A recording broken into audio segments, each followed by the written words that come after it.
Gente boa, em pé só mais um minutinho, só para vocês darem uma esticada. Eu quero ler um texto em 2 Coríntios. Em 2 Coríntios, capítulo 8. 2 Coríntios, capítulo 8.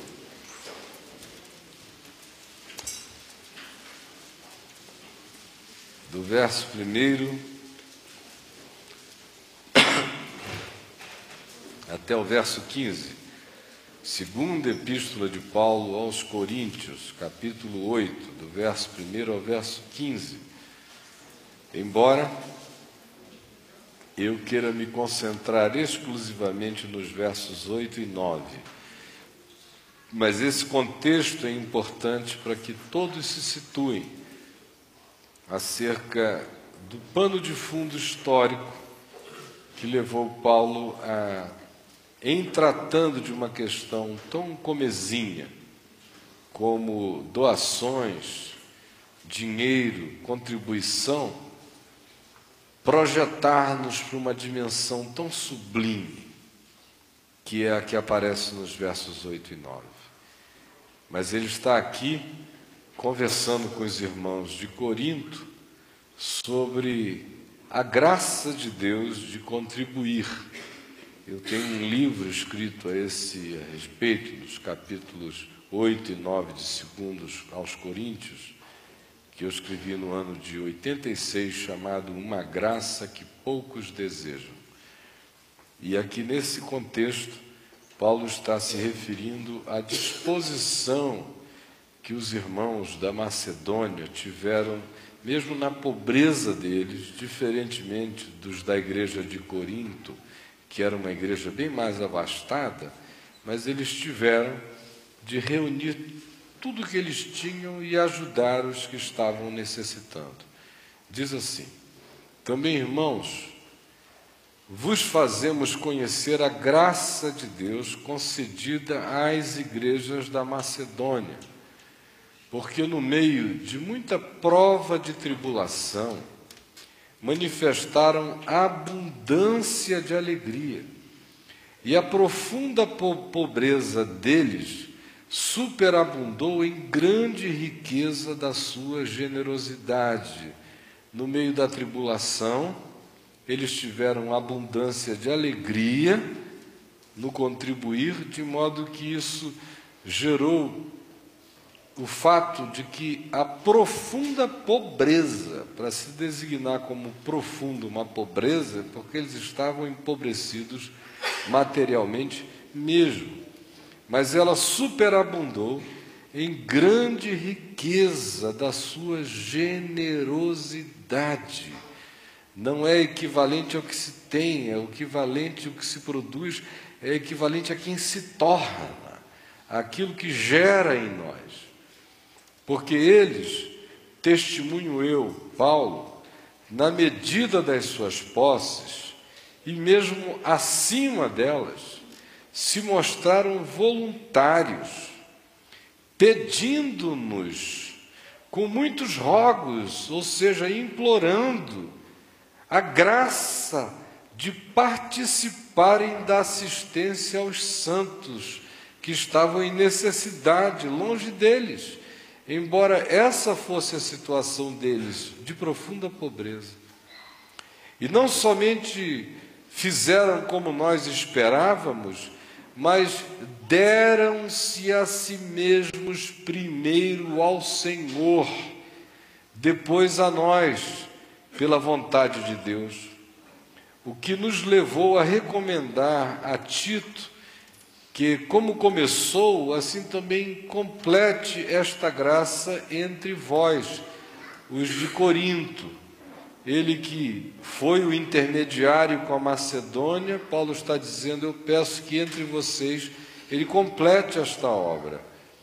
Como, porém, em tudo manifestais superabundância, vocês de Corinto, tanto na fé, vocês dizem que possuem fé, e na palavra, que vocês dizem conhecer tão bem, como no saber, vocês se pensam tão lúcidos e em todo cuidado, como vocês se imaginam tão atenciosos, e em nosso amor para convosco, eles tinham certeza do amor de Paulo para com eles, assim também eu peço que abundeis nesta graça, neste favor imerecido, neste dom de Deus, que agora é um dom que vai de vocês para outros. Não vos falo na forma de mandamento, não pode ser um mandamento, não pode ser uma ordem, senão não tem nenhum sentido como um mandamento a ser cumprido por qualquer que seja a motivação, que não seja a liberdade do amor. Mas eu falo com vocês para provar, pela diligência de outros, no caso dos macedônios, a sinceridade do vosso amor, para que, olhando para o fato de que na pobreza deles eles foram superabundantes em generosidade, eu espero que isso também prove e suscite em vocês a mesma diligência de amor para com os outros e a sinceridade do amor de vocês, para que não seja só de palavras, mas de obras, de fato e de verdade. E a razão que ele dá para que seja assim nessas coisas simples da vida é a seguinte: pois conheceis a graça de nosso Senhor Jesus Cristo.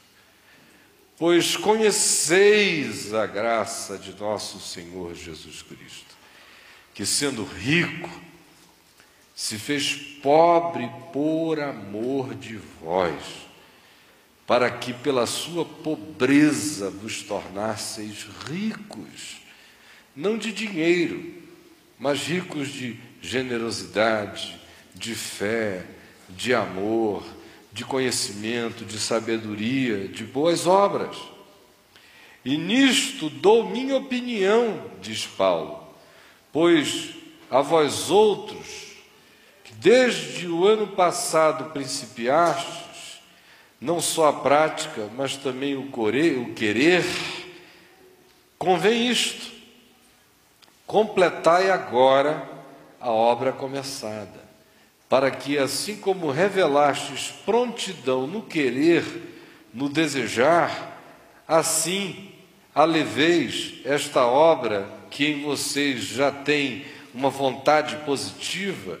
Meu desejo é que vocês a leveis a termo, que vocês emprestem concretude a ela, segundo as vossas posses, segundo o que vocês possam. Porque se há boa vontade, e esse é o querer tem que ser um querer de boa vontade, será aceita diante de Deus, conforme o que o homem tem, e não segundo o que o homem não tem. Porque não é para que os outros tenham alívio e vós sobrecarga, mas para que haja igualdade proporcional, suprindo a vossa abundância no presente a falta que existe daqueles ou daqueles outros, de modo que a roda da vida gire, e assim a abundância daqueles que hoje estão com carência venha depois a suprir a vossa falta. É um movimento de fé.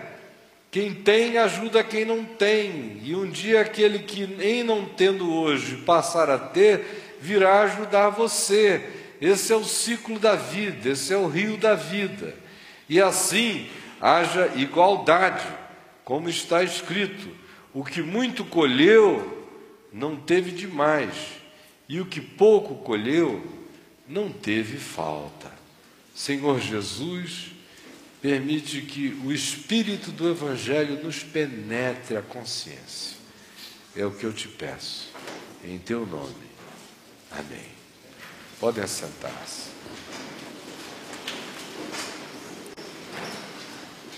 Como eu disse há pouco, Paulo estava convidando os irmãos de Corinto, que era uma cidade rica da Grécia, para que eles se irmanassem aos irmãos das comunidades da Macedônia, que estavam vivendo sob profunda tribulação e pobreza, mas que em meio a essa tribulação e pobreza tinham tido uma riqueza de generosidade, uma riqueza de graça extraordinária, e que tinham do que possuíam, do que podiam e do que dispunham, arregimentado tudo o que lhes era possível e enviado através de Tito para socorrer uma necessidade extrema na vida de outras pessoas, na vida de outros irmãos, vivendo uma situação de dificuldade. E aqui Paulo fala com os de Corinto, para quem o arregimentar no mínimo o mesmo recurso não era problema. Eles poderiam dar infinitamente mais do que os da Macedônia. Não estavam passando por nenhuma dificuldade, nenhuma tribulação. Mas, como a gente lê no contexto antecedente dessa carta, dessa segunda epístola, tanto quanto a gente lê na primeira epístola, esses irmãos lá em Corinto tinham ficado extremamente insensíveis, ufanistas, arrogantes, jactanciosos. Eles se sentiam importantes no conhecimento. Para eles o Evangelho começava a se tornar uma filosofia de sabedoria humana, acerca da qual eles achavam que tinham tido um upgrade especial, quando comparavam-se com outros de outros lugares. Isso pelo fato de que Paulo tinha estado entre eles, Apolo tinha estado entre eles, eles tinham ouvido o Evangelho de gente assim, que carregava, do ponto de vista deles, um pedigree de consciência tão extraordinário. Mas isso só aconteceu no coração deles pela ufania cultural que já os habitava naquela cidade de Corinto, no processo civilizatório de uma cidade que era um istmo, posicionada no istmo do Peloponeso, entre os mares Adriático e Egeu, com tráfego de turistas e de gente comerciando do mundo inteiro e que passava por ali, onde todas as novidades, todos os conhecimentos, todas as tecnologias, todos os aparatos, todas as modernidades, todos os confortos atravessavam do Oriente para o Ocidente por ali. Era uma rota de tudo. E também uma rota na presença de muitos filósofos e pensadores, de modo que havia muita jactância cultural na cidade de Corinto e, por conseguinte, na igreja de Corinto, que não se divorciara de todo daquele elemento civilizatório perverso, enganoso, arrogante e soberbo, dentro do qual eles viviam.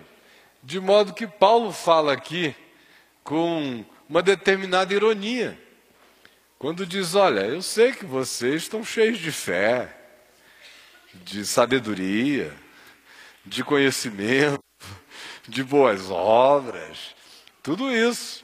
Sei até que vocês se jactam do meu amor por vocês, o que é fato, eu amo vocês mesmo. Agora, quem me dera vocês se deixassem provocar pela pobreza dos irmãos da Macedônia, que além de profunda pobreza estão vivendo em imensa tribulação, mas que apesar disso tudo nos imploraram, pedindo que nós os deixássemos participar desse movimento, dando eles o que podiam e acima do que podiam, e consideraram isso uma graça divina, um dom de Deus, essa participação. E Paulo diz isso para uma igreja que só pensava em dons, queriam falar em línguas nos cultos públicos, queriam interpretar todos a uma só vez. Culto para eles só estava bom se tivesse milagres, visões, revelações, testemunhas, Mas na hora de meter a mão no bolso, ou na hora de estender a mão ao caído e ao necessitado, todo mundo ia orar em alguma montanha e dizer que Deus abençoe os pobres da terra. E não faziam nada de prático, não eram eles próprios resposta de oração à vida de ninguém. Aí Paulo diz: o que eu estou querendo é emular vocês com essa consciência, porque afinal de contas, vocês dizem que conhecem a graça de Deus. Vós conheceis a graça de nosso Senhor Jesus Cristo, ou não conheceis? Que é tudo dádiva dele para conosco. Toda a nossa suficiência e riqueza provém de Deus. Tudo que somos, tudo que podemos, tudo que nos constitui, por mais fragilizados que nos sintamos ou estejamos, na nossa maior fraqueza e na nossa maior fragilidade, nós ainda somos fracos e frágeis, com consciência de si mesmos, ou seja, não perdemos ainda nada, ainda sabemos de nós mesmos diante de Deus, e esse é o único tesouro que existe, é sabermos-nos de nós mesmos diante de Deus. O resto, sinceramente, é o resto, que a gente chama de poder ou de fraqueza apenas por causa da realidade absolutamente bruta, impermeável, egótica, desumanizada, pervertida do nosso ser, que diz que compreendeu a graça de Deus, mas de fato se doa quase que o tempo todo para as barganhas, necessidades e supostas necessidades que são também criadas por nós e que nós cultuamos e glorificamos como status, mas que não fazem em nenhum momento parte do que nos seja essencial à vida. Mas vocês, apesar disso tudo, apesar dessa dissonância cognitiva em relação a enxergarem-se, dizem que entenderam e que compreenderam a graça de nosso Senhor Jesus Cristo. Porque se vocês de fato compreenderam esta graça de nosso Senhor Jesus Cristo, fiquem sabendo isto: Ele, sendo rico, se fez pobre por amor de nós, para que, pela sua pobreza, Ele enriquecesse a muitos.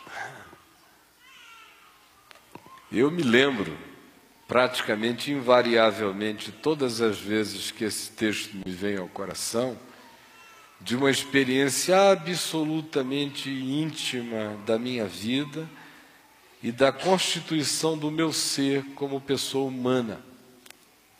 Quando eu era menino, depois dos meus 5 anos de idade, eu comecei a me perceber como um indivíduozinho no meio do conjunto familiar, muito cedo. Eu tenho memórias de 2 anos de idade nítidas na minha mente. Com 5 anos eu tenho um cabedal de memórias, de histórias, de coisas que nunca se apagaram da minha mente. E eu ouvia todo mundo dizer que meu pai se tornara um homem rico, que ele figurava entre as 3 maiores fortunas do Amazonas à época, final da década de 50, início da década de 60. Ele mesmo, às vezes, me chamava ao banheiro, ele sempre me tratou como se eu fosse um homem, desde pequeno. E ele sentava ali no banheiro comigo e dizia: você é um homem, você é o meu primogênito, você é o meu herdeiro e você tem que tomar conta da sua mãe e de toda a nossa casa se eu faltar. Você entendeu, Caio Fábio? Eu entendi, papai. Aí, e o pior é que eu entendia mesmo, eu nunca me senti menino, um negócio meio esquisito, mas eu nunca me sentia abestalhado. Aí, brincava, fazia tudo, mas na mesma hora tinha um homem dentro de mim o tempo todo. E ele me dizia: hoje eu tenho muito dinheiro, se eu morrer, você vai ter que aprender logo a cuidar disso tudo para nunca faltar nada para sua mãe, para os seus irmãos, para nossa descendência. Tá bom? Eu digo: tá bom, papai. E quando eu cheguei aos meus 10 anos de idade, veio um golpe violento na nossa família. A revolução, o golpe militar de 1964 atingiu meu pai em cheio. E ele foi levado a inquérito militar e aquela coisa toda.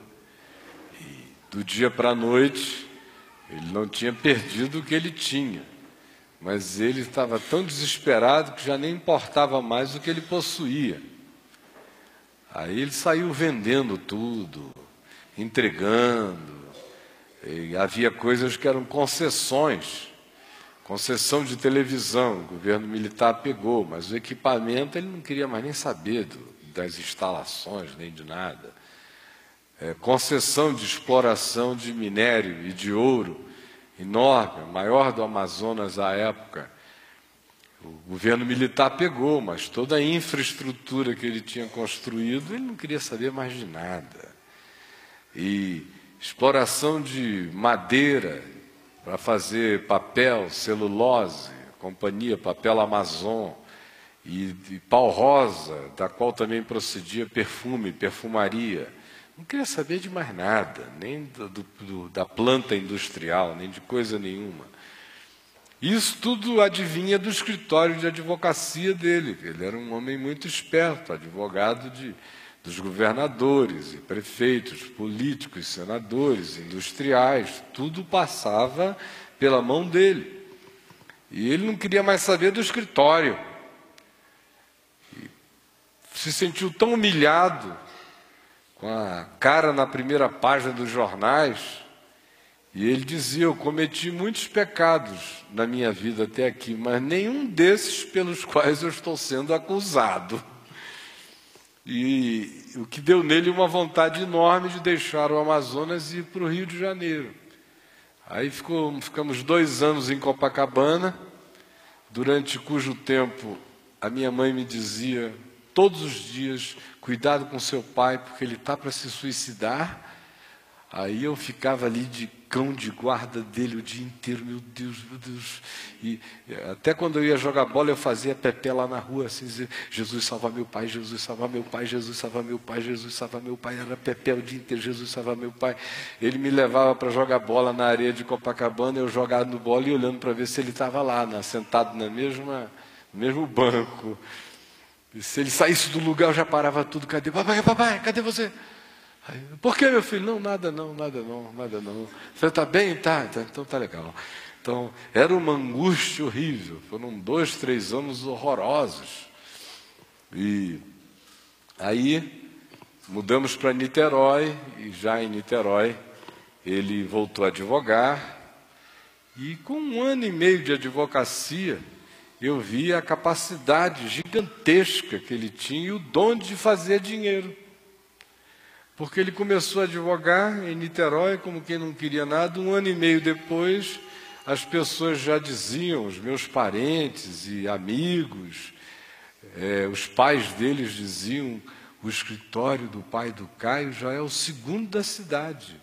Aí 3 anos depois já era o maior da cidade. Todos os negócios do estado do Rio passavam por ele, porque o cara não era moleza. E onde ele botava a mão, toque de Midas. E a quem ele tocava, o sujeito prosperava. Era uma coisa impressionante. E ele simples no caminho dele, ele nunca foi impressionado, ele nunca transformou aquilo em Taj Mahal, ele nunca teve nenhum acesso do estilo Donald Trump na vida. Ele era um cara homem e não um boneco de riquezas, mas tinha suas vaidades, de que ele tivesse essa capacidade tão inerente. E até então ele tinha sido um católico que se desviara da fé católica e se tornara um agnóstico. Até que um dia, tendo ido nos levar a uma reunião de escola dominical na igreja presbiteriana Betânia, em Niterói, em São Francisco, ele ouviu a leitura do texto de Hebreus, capítulo 11, verso 1, sobre a fé, que foi feito pela dona Maria José Elias, esposa do reverendo Antônio Elias, e que diz: ora, a fé é a certeza das coisas que se esperam e a firme convicção de fatos que se não veem.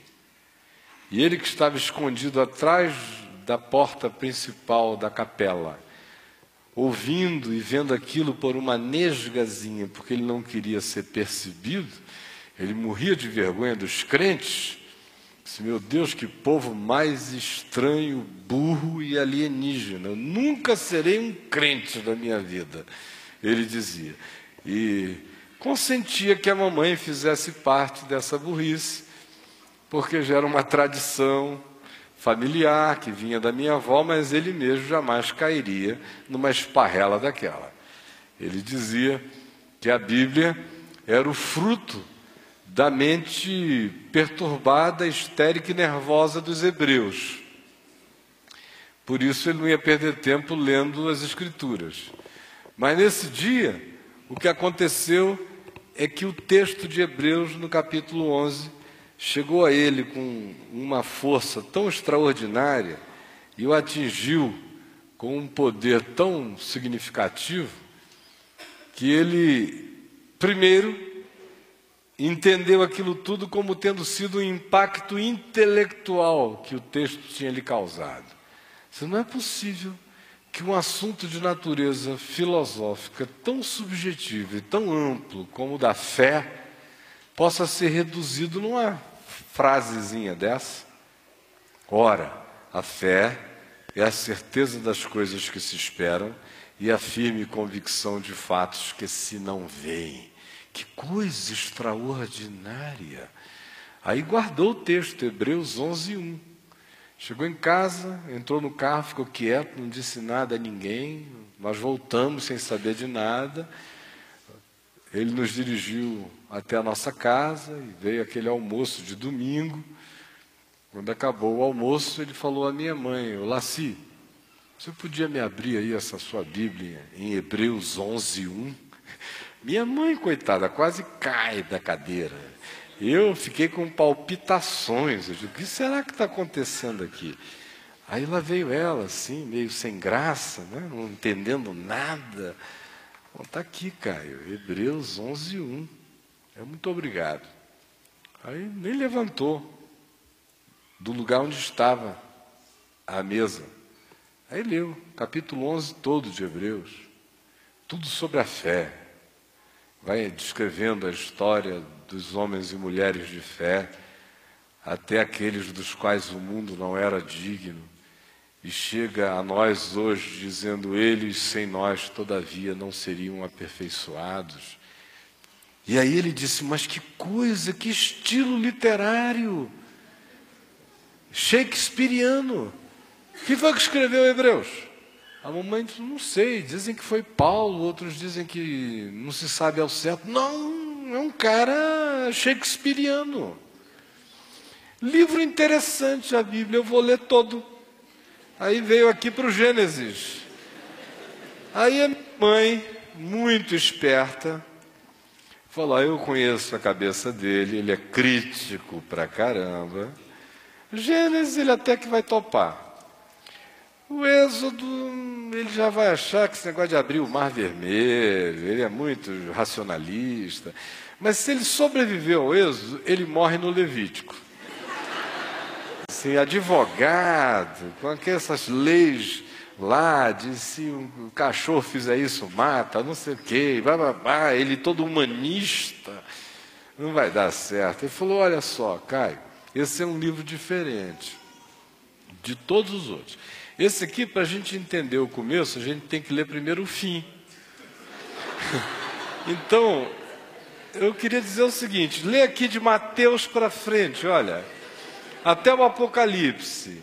Depois que você tiver lido de Mateus ao Apocalipse, aí você vai conseguir de Gênesis em diante entender alguma coisa.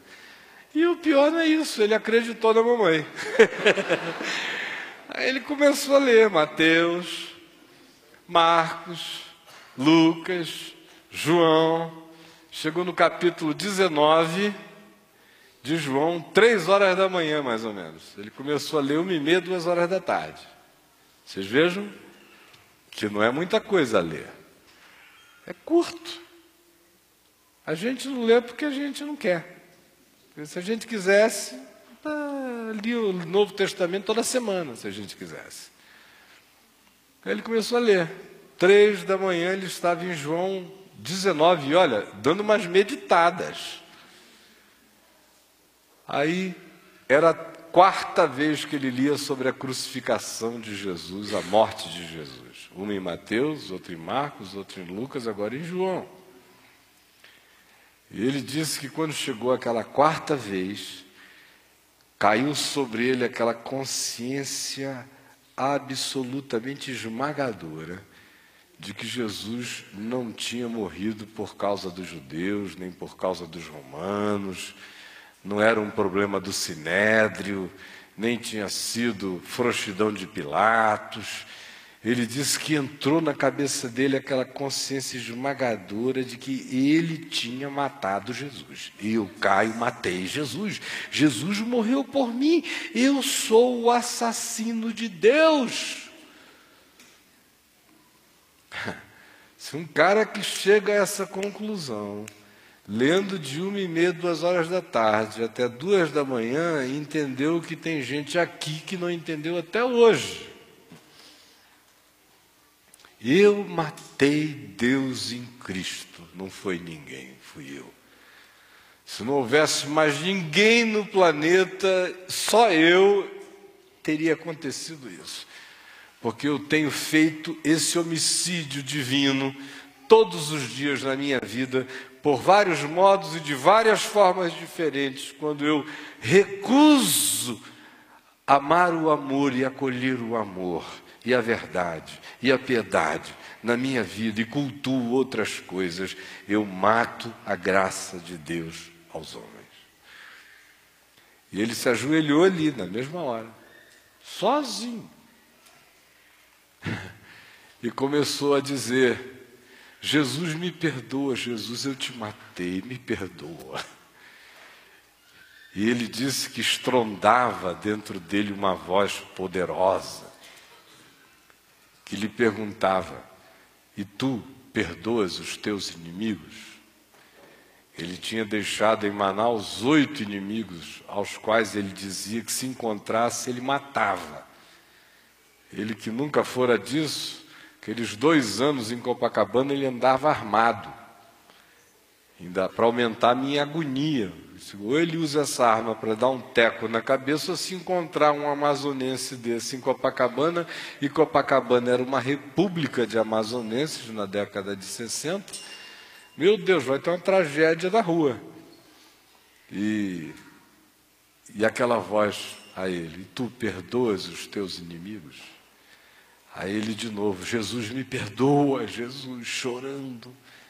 E a voz: e tu perdoas os teus inimigos?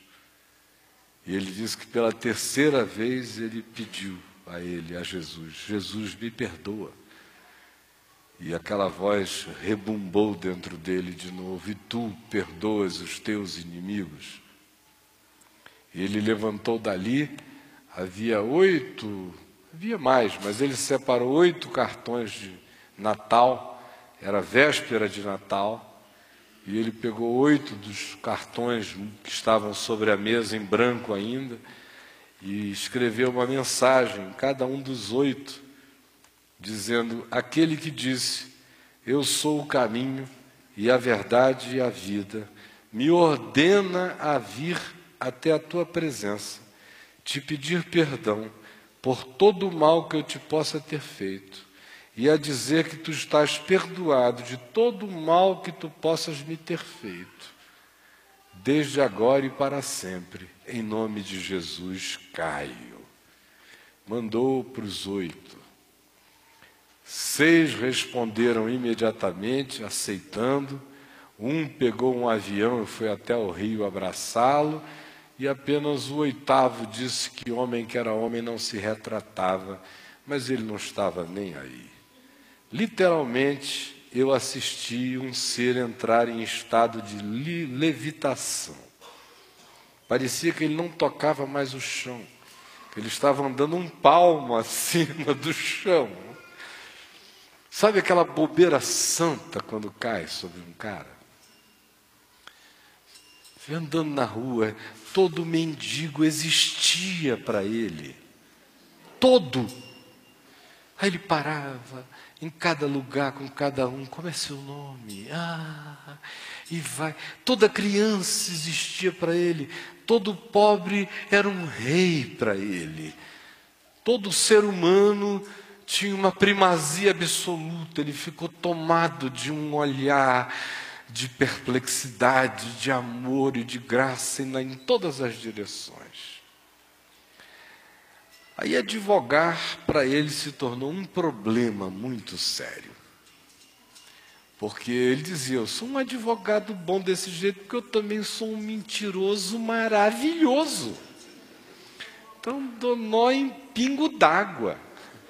Pego a lei, manipulo, o pessoal não é muito inteligente, e você monta uns arrazoados, o resto é drible.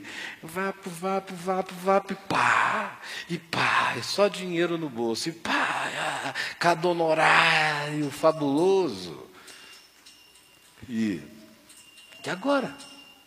Como é que eu vou advogar? Porque agora é sim, sim, não, não, que passar disso vem do maligno. E especialmente o tipo de causa que ele advogava, aquelas causas cabeludíssimas. Justamente por isso os honorários eram enormes. Onde uma dose extraordinária de mentira, de sofisma, eram requeridos para que você fosse bem-sucedido. E ele, o que eu vou fazer, meu Deus? Não vou fazer nada, não, eu só vou falar a verdade. Aí ele começou a ter problema com os clientes. Houve cliente que quis matá-lo. Um deles pegou uma arma, foi até o escritório e disse, eu vou matar aquele desgraçado, daquele meu advogado. Porque o cara contratou o papai porque ele queria se vingar de um ex-compadre. Era uma causa que já se arrastava há 25 anos. E o papai olhou lá os autos e viu que era fácil resolver. Não sei por que não resolveram antes. Chamou a outra parte, falou, olha, se eu aplicar tudo que tem aqui em favor do meu cliente, você vai ter um prejuízo, você vai ir à falência. Então por que você não se poupa e você não faz o que é justo? E disse a ele o que ele deveria fazer. O que seria uma vantagem assim financeira enorme para o cliente do meu pai. E o papai crente que estava abafando, né? Ligou para o cliente, falou, olha, está resolvido, o senhor vai ser indenizado em milhares e milhares, vai ganhar uma fábula. Aí o cara nem disse sim nem não, bateu o telefone, botou uma arma na cintura e disse, eu vou lá nesse escritório matar esse advogado. Porque eu disse para ele que o que eu queria era vingança. E ele veio me remunerar com dinheiro. Eu queria era ver aquele desgraçado morrer, passar necessidade. E o homem chegou lá com aquele desespero de morte no coração. E papai estava jejuando e orando, lendo a Bíblia sozinho na hora do almoço. No escritório, todos tinham saído e ele ficou sozinho. Lá no gabinete dele tinha uma parede de vidro, assim, aqueles vidros que você não vê bem o rosto da pessoa, mas discerne quem está dentro. E o indivíduo chegou aqui de fora, viu o papai lá na mesa, na escrivaninha, falou, está aí o desgraçado. Aí pegou o revólver, botou aqui ao lado, e papai de cabeça baixa, lendo a Bíblia e chorando. Ele disse que o coração dele estava queimando, ardendo de amor por Deus. Quando a porta abriu e aquele cara entrou com a arma na mão, assim, apontando para ele, ele disse que nem viu a arma. Estava no outro, ele disse: ô, seu fulano, Deus o abençoe. Aí o cara ficou olhando e as lágrimas escorrendo pelos olhos dele e falou: desculpa a minha falta de compostura, é que eu estou lendo aqui a palavra de Deus, ela está me incendiando. E o cara com uma arma na mão, e o papai nem aí para a arma dele. E eu estou aqui lendo, olha só que coisa linda. E leu para ele o texto. Aí o sujeito falou: olha aqui, o senhor não está vendo essa arma aqui não? Aí o papai disse: ah, é. O que o senhor está fazendo com essa arma na mão, seu fulano? Ele falou: eu vim aqui descarregar essa arma no seu peito, porque o senhor me fez ganhar dinheiro e não me fez obter a vingança que eu queria. Eu não queria dinheiro, eu queria vingança. Mas quem é que pode matar um homem que está cheio desse negócio que enche o senhor? Aí papai disse: que é isso, amigo? Sente aí. E o evangelizou e o levou a Cristo. E o escritório dele foi virando aquela coisa, aquele centro de convulsões espirituais. Era cliente que chegava lá, daqui a pouco estava o cliente de joelho, ele com a mão na cabeça do cliente. Eram devedores que não tinham com o que pagar, ele ia lá, perdoava tudo. E aí dizia: olha só, mas me faz um favor, vem comigo lá num culto. E ainda vem te pegar em casa, você não me deve mais nada não, mas vamos ouvir a palavra.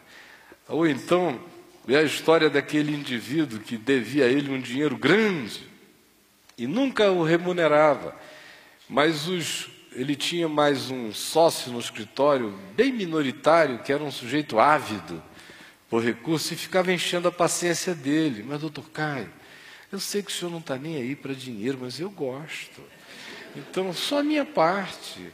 Aí o papai disse: tá bom, fulano, deixa eu ir lá falar com ele. Aí foi lá nesse senhor Barros, dono de umas lojas no centro de Niterói. Aí ele chegou lá, o homem estava dentro do seu escritório, chorando. Aí ele disse: o que será que aconteceu com o meu cliente? E entrou o seu Barros aos prantos. E aí o papai disse: seu Barros? O seu Barros olhou assim assustado: não vim lhe cobrar nada não. O que houve, seu Barros? O meu filho único, brincando com uma espingarda de ar comprimido, disparou contra si mesmo, vazou o olho. E o olho dele vai ser extirpado hoje às 14h. Vão colocar um olho de vidro posteriormente. O garoto perdeu o olho. Aí o homem chorando, e o papai disse que se encheu de fé. Falou: seu Barros, o senhor crê no Todo-Poderoso? E o seu Barros: o que, doutor? O senhor crê no Todo-Poderoso? Pode crer nele? Falou: doutor, eu mesmo não creio não, mas eu acredito que o senhor crê. Aí, se o senhor puder crer por mim e pelo senhor, eu aceito. Aí o papai disse: então se ajoelha aí, seu Barros. Aí ajoelhou-se, o papai botou a mão sobre ele e falou: Jesus, o seu Barros diz que não crê, mas eu sei que ele crê. E se ele não crê, eu peço que o senhor aceite a minha fé por ele, porque eu creio por mim, por ele e pelo mundo inteiro, que o senhor pode agora dar um olho novo para o filho do seu Barros. E eu peço que tu deis um olho novo ao filho do seu Barros. Não tem nada a ver com o teu poder. Tu fizeste tudo do nada pela tua palavra. Se for tua vontade, faz isso. Agora, sabe que no meu coração eu já recebi um olho novo para o filho dele. Amém. Seu Barros pode ir para o hospital. E não tinha esse negócio de ficar pentecostal, aleluia, nada, tudo na serenidade de Jesus. Isso é uma segurança de quem sabe, não tem aflição nervosa de fé, não tem frevo. É. Pode ir para o hospital. Quando daqui a pouco está o telefone do escritório dele tocando, seu Barros gritando do lado de lá: Doutor Caio, eu não sei que Deus é esse, mas deve ser o Todo-Poderoso. Porque eu cheguei aqui, o médico disse: olha, vai demorar pouco, vamos extirpar, fazer as asepsias, sarar, depois vamos fazer, um tempo depois, um implante desse olho de vidro. Hoje é só o extirpar. Não vai ser demorado. Assente-se aí. E o meu filho lá, ele tinha acabado de olhar o olho do garoto todo seco, murcho para dentro. Quando foi depois, lá veio o médico. Entrou, 5 minutos depois saiu, me agarrou, me sacudiu, seu Barros contando. Quem é o seu Deus, meu senhor?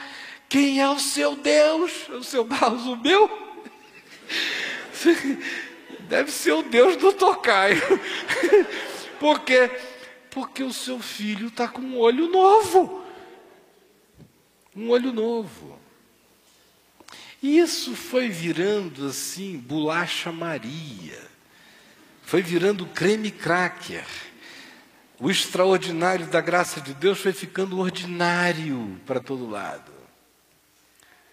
3 anos depois da conversão dele, ele não conseguia mais nem pensar em advogar. Aí ele resolveu fechar a banca de advocacia. E era cliente saindo pelo ladrão, e ele não aguentava mais, ele só queria dar tudo que tinha. E aí eu vi e entendi o significado disso aqui, bem juntinho de mim. De um homem que tinha esse toque de fazer coisas acontecerem com a maior facilidade, esse dom, essa graça. De enriquecer sem fazer força. E que decidiu não ter mais nada. Decidiu ficar pobre. Pegou tudo que tinha e entregou. Não ficou nem com reserva, nem para passagem de volta para o Amazonas, para a família. Ele queria que Deus o suprisse em tudo.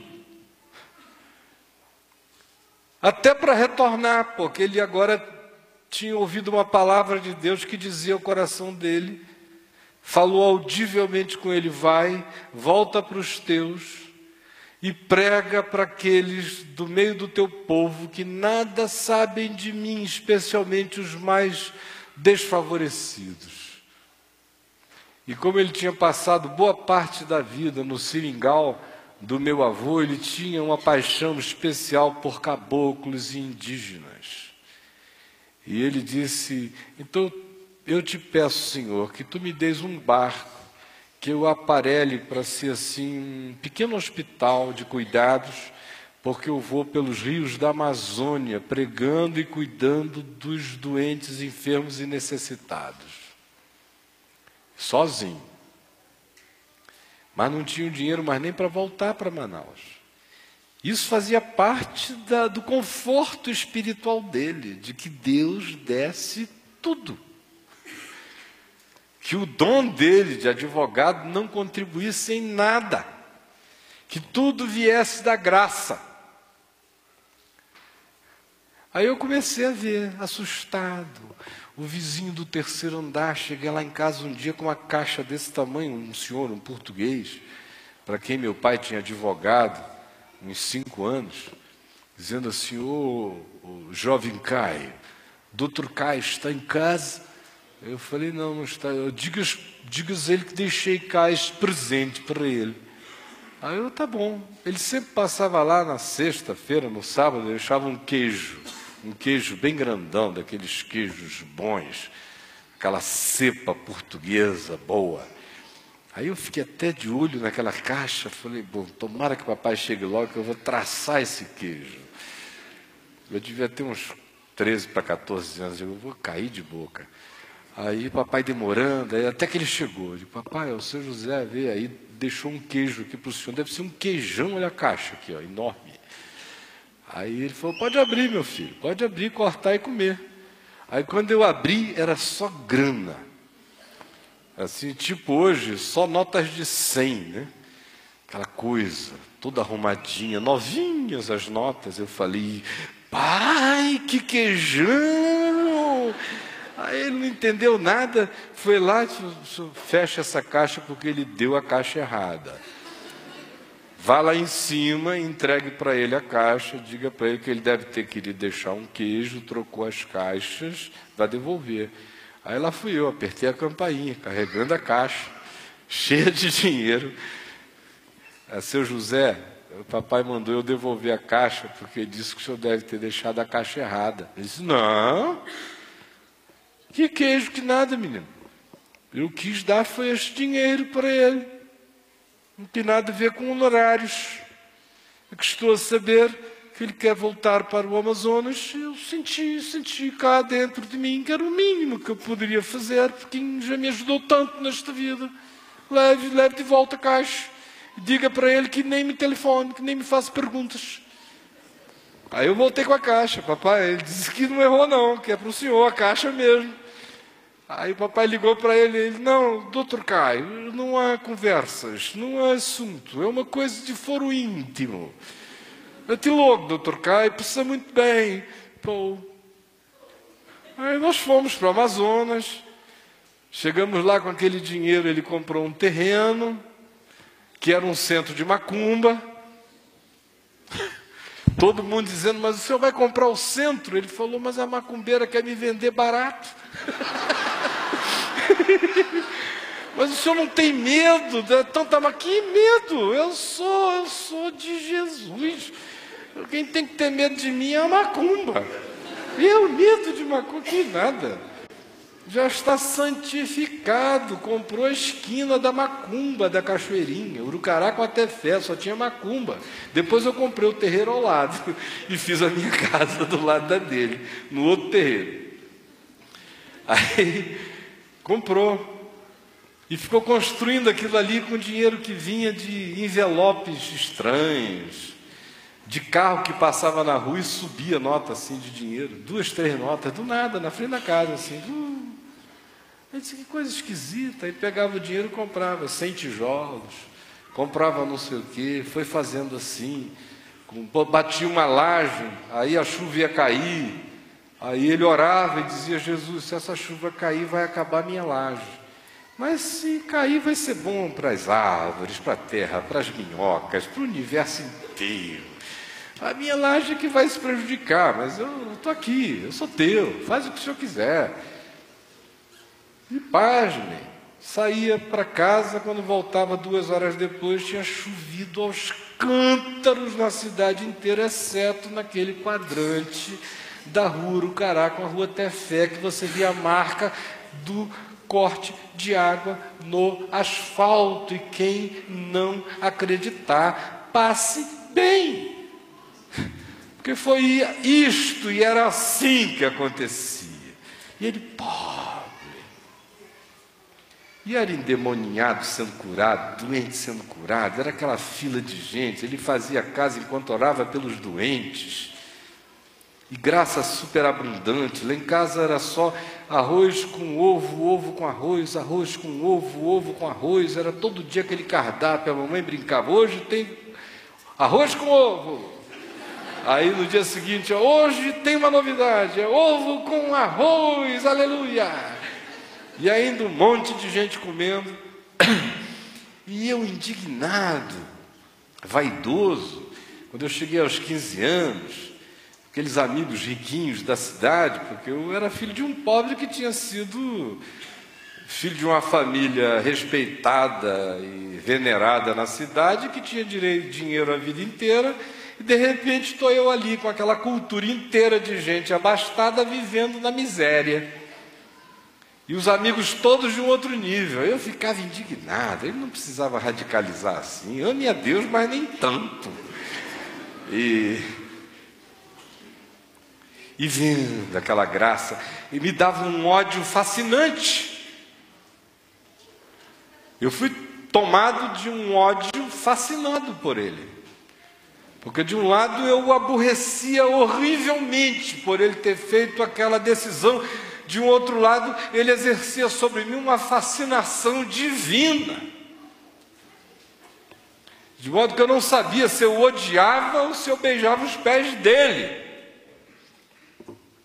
Eu só não queria ficar perto, porque me humilhava ver aquela grandiosidade de olhar e de consciência.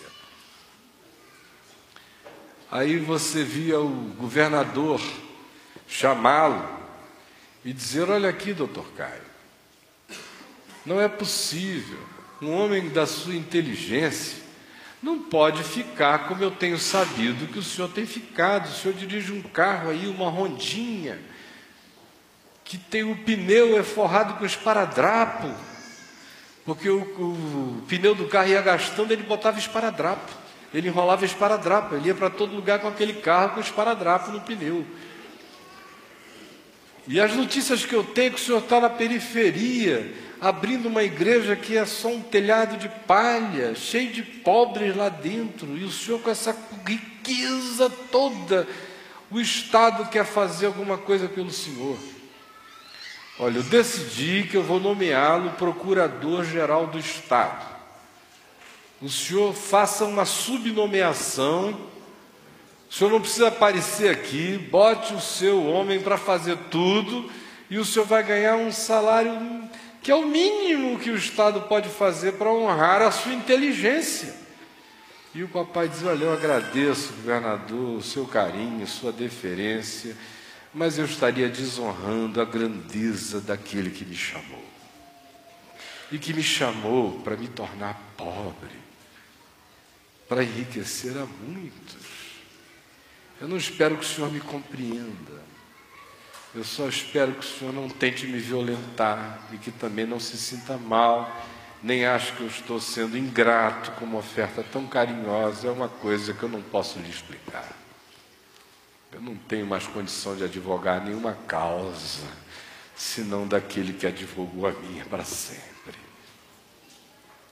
E foi assim a vida inteira, enriquecendo a muitos, a muitos.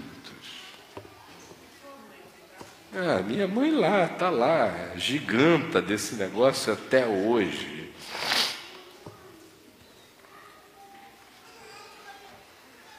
Essa semana alguém me perguntou, um dos nossos filhos, o Daniel,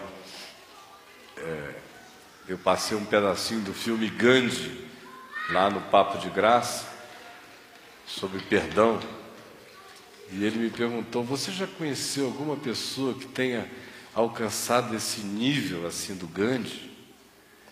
Eu falei: não, nessa perspectiva pública, não.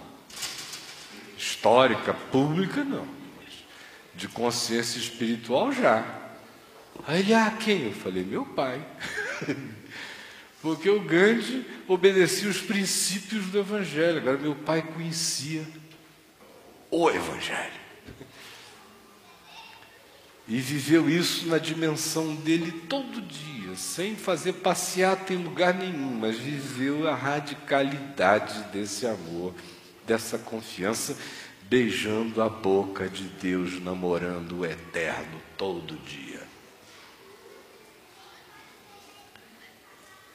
Pois conheceis a graça de nosso Senhor Jesus Cristo, que sendo rico, se fez pobre por amor de vós, para que pela sua pobreza enriquecesse a muitos. O conceito de riqueza e de pobreza, aqui, conforme Paulo nos descreve, não é este conceito da revista Forbes acerca de riqueza, nem o conceito de pobreza da ONU, nos relatórios de pobreza sobre a população mundial no planeta que ela oferece. Pobreza, do ponto de vista de Jesus, era toda condição humana distante da consciência e da percepção do amor e da graça de Deus, faz qualquer ser humano miserável. Possua ele ou não possua nada, mas se existe sem essa consciência do amor, da graça, do cuidado, da provisão, do interesse, da paternidade, da radicalidade visceral do amor de Deus por nós, se não tem essa compreensão, esse discernimento em fé, é um pobre, cego, miserável e nu, ainda que seja muito rico. E o conceito de riqueza, que Jesus, sendo rico, se fez pobre, também não é o conceito mundano de riqueza. Por que você vai chamar Deus de rico? Ele é aquele que, pela palavra do seu poder, criou todas as coisas. O rico é uma categoria idiota perto do que Deus é. Ele é o Criador. Ele é aquele de quem a própria glória emana. Quando a gente diz que ele habita em glória, a glória é que habita em Deus. Não existe nada fora de Deus. Tudo provém dele. O cosmos, os cosmos, o universo, os multiversos, as criaturas, as energias, os espaços, as infinitudes indesignáveis espaço-temporais, o tudo, o nada, todas as categorias de existência, todas as matizes, as formas, as expressões, todas as matemáticas, todas as fisicalidades, todas as transfisicalidades, toda a capacidade de autopercepção, qualquer coisa, pois nele nós nos movemos, existimos, somos e respiramos. A ele, pois, seja a glória eternamente. Amém. Então, não é riqueza conforme alguém que tenha na forma de poder. A riqueza de Deus não é nem o poder de Deus. Nós é que não somos nada, Deus é. Até designá-lo como todo-poderoso é algo que só cabe na boca do ser finito, porque, fora isso, não faz nem sentido chamá-lo de todo-poderoso. E quem é que tem qualquer poder que não emane dele? A ele pertence o poder.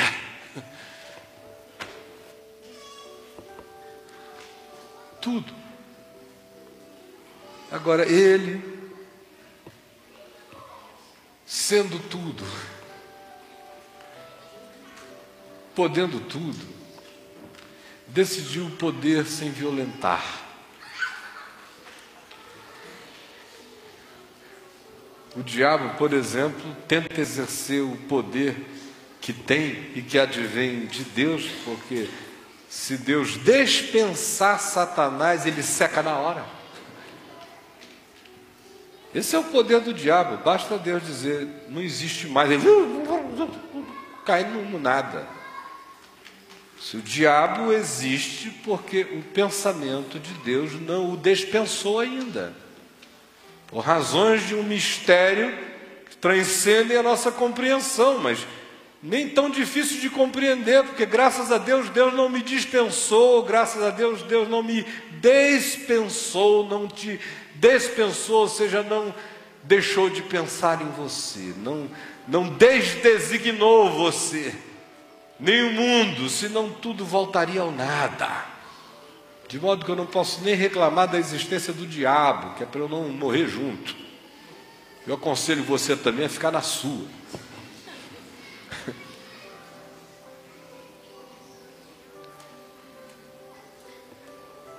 Agora ele, sendo esse rico, cuja designação é inapropriada para ser a ele emprestada, atribuída, sendo ele tudo,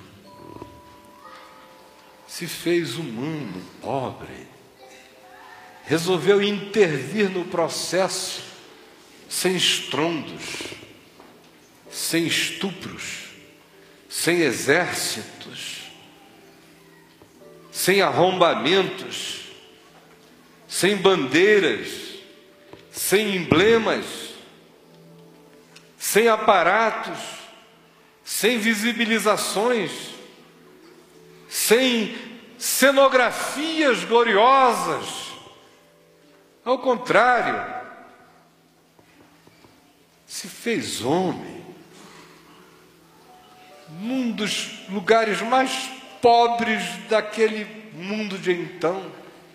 E naquele mundo pobre, entre os mais pobres, e entre os mais pobres, no lugar da maior inconveniência, num lugar de bois e ovelhas comerem. E vive entre nós. Júlio César, esse panaca narcisista, eu sei dele por causa de pedras. Eu sei da Cleópatra por causa de uma tragédia. Eu sei de Calígula por causa de surtos. Eu sei de Nero por causa de homicídios. Eu sei de Alexandre o Grande por causa de megalomania. Eu sei de Gengis Khan por causa de perversidade.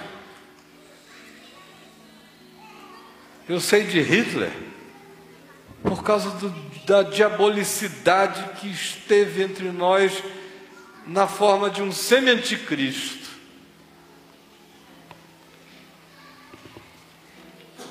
Agora, eu sei de Jesus sem que ele tenha escrito um livro, sem que ele tenha erguido uma pedra.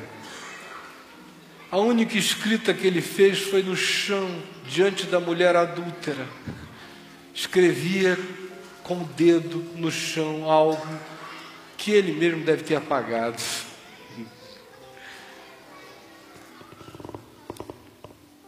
O feito dele, ele não fez num pináculo de um templo, mas ele venceu a morte, deslacrou uma sepultura de dentro para fora e se revelou a uma mulher que chorava, a pecadores, pescadores da Galiléia, aflitos, angustiados, culpados e medrosos. Resolveu gestar o mundo com uma semente de amor e não de um poder arrebatador, cuja expressão viesse do Oriente ao Ocidente, deixando todas as bocas caladas e acachapadas na sua perplexidade. Ao contrário, decidiu nos enriquecer pela sutileza de um amor que ele disse: vai afetar vocês como o vento. Sabes de onde vem, não sabes para onde vai. E se fez assim pobre, subsistindo em forma de Deus, não julgou como usurpação o ser igual a Deus, antes a si mesmo se humilhou, tornando-se em semelhança de homem e reconhecido em figura humana, foi obediente até a morte e morte de cruz, pelo que também Deus o exaltou e lhe deu o nome que está acima de todo nome, para que ao nome de Jesus se dobre todo joelho e toda língua confesse que Jesus Cristo é o Senhor, para a glória de Deus o Pai. Agora Paulo diz: vós conheceis a graça de Deus. E por que eu falei tanto tempo aqui da história do meu pai? Porque para ele ficou tão grato, tão claro, que a graça de Deus tinha implicações na transformação da vida dele num ser que reproduzisse aquela conversão. A conversão de Deus tinha que ser a conversão dele. Sendo rico, se fez pobre. Essa é uma conversão que ninguém aqui quer. E não é um convite para que você rasgue dinheiro, muito menos para que corra atrás de sombra de avião. É para rasgar o engano, a ilusão dos poderes. É como Paulo diz, tendo, sem ser possuído pelo que se tem. Podendo, mas sem ser podido pelo que se pode.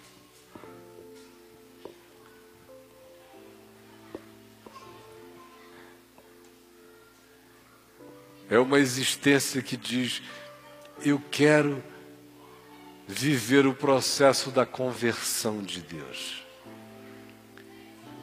Eu abandono aquilo que na minha finitude eu chamo de meu poder intelectual, meu poder de sedução, meu poder de vaidade, meu poder de impressionar, meu poder de conquista por conquistar. Eu abandono as minhas capacidades quanto a exercê-las para fins absolutamente pessoais. E eu quero sofrer a conversão de Deus.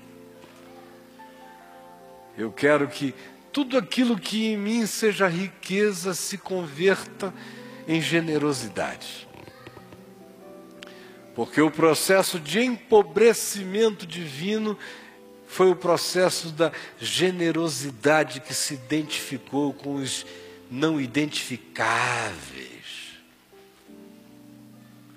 para poder enriquecer a muitos, nada tendo, mas possuindo tudo. Eu vi com os meus olhos um homenzinho desistir de tudo e se fazer pobre e passar os outros 42 anos de sua vida, depois dessa experiência, enriquecendo gente,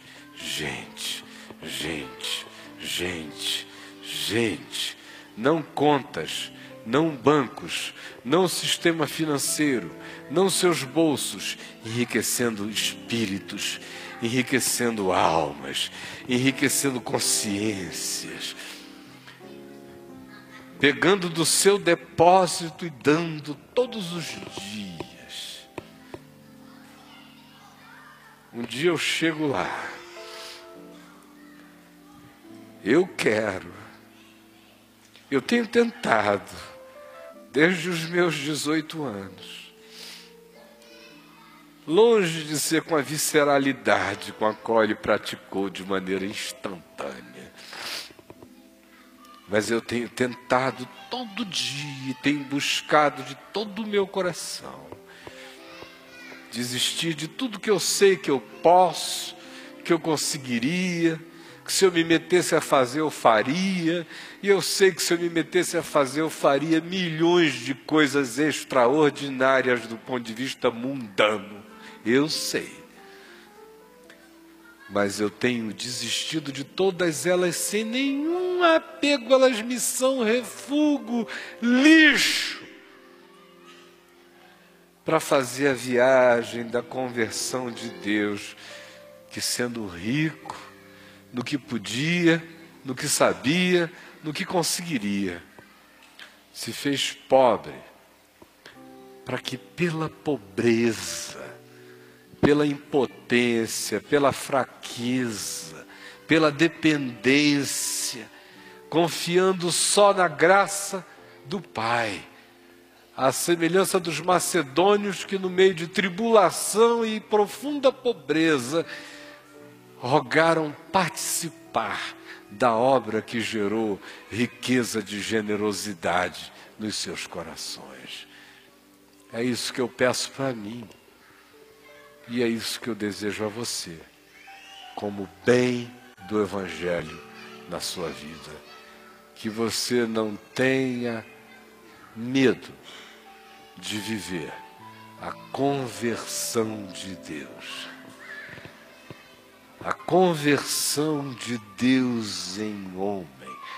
A conversão do Cristo no Jesus da história. A conversão de quem sabe que pode muitas coisas, mas decide só poder em favor, como graça, em favor como dádiva, só poder como generosidade. Essa é a vida que se torna eterna, já no chão deste mundo, em nome de Jesus. Vamos ficar em pé.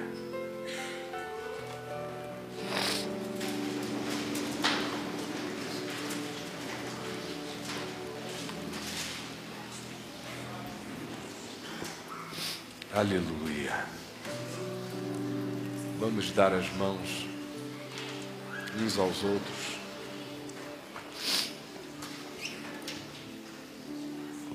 E que o Senhor nos dê a graça de colocarmos o que em nós, do que em nós seja poder.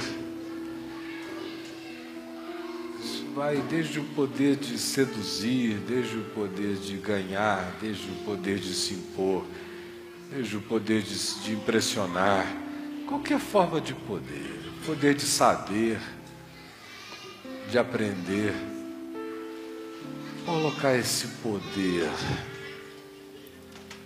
como riqueza para outros, abrir a alma e derramar-se em generosidade, fazer da vida uma doação a Deus no próximo, na existência. Um vaso nas mãos do oleiro, quebra minha vida e faz-a de novo. Eu quero ser, eu quero ser um vaso.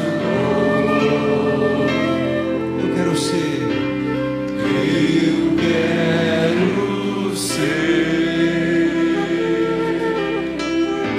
Senhor amado,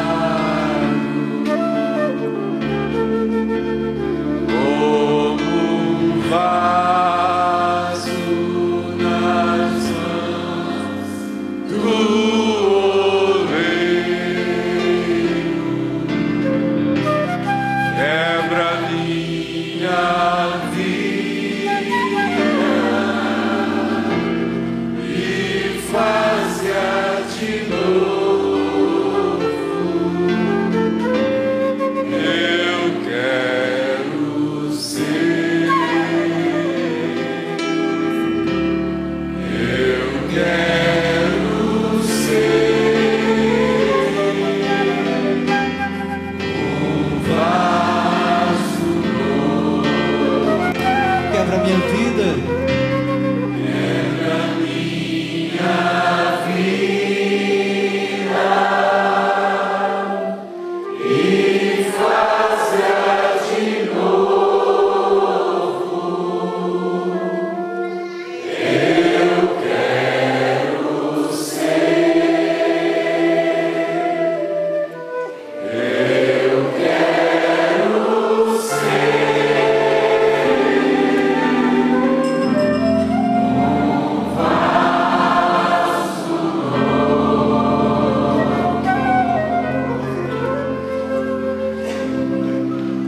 Pois conheceis a graça de nosso Senhor Jesus Cristo, que sendo rico, se fez pobre por amor de vós, para que por sua pobreza enriquecesse a muitos, e que assim sobre nós estivesse em nossa consciência o amor de Deus o Pai,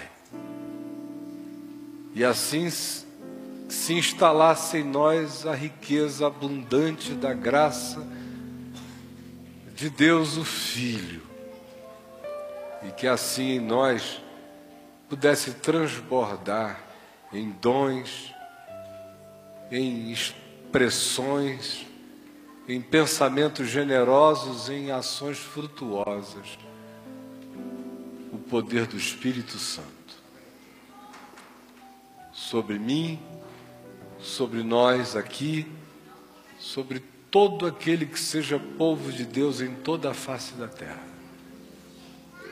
E em nome daquele que nos ensinou a orar, dizendo: Pai nosso que estais nos céus, santificado seja o teu nome, venha o teu reino, seja feita a tua vontade, assim na terra como nos céus.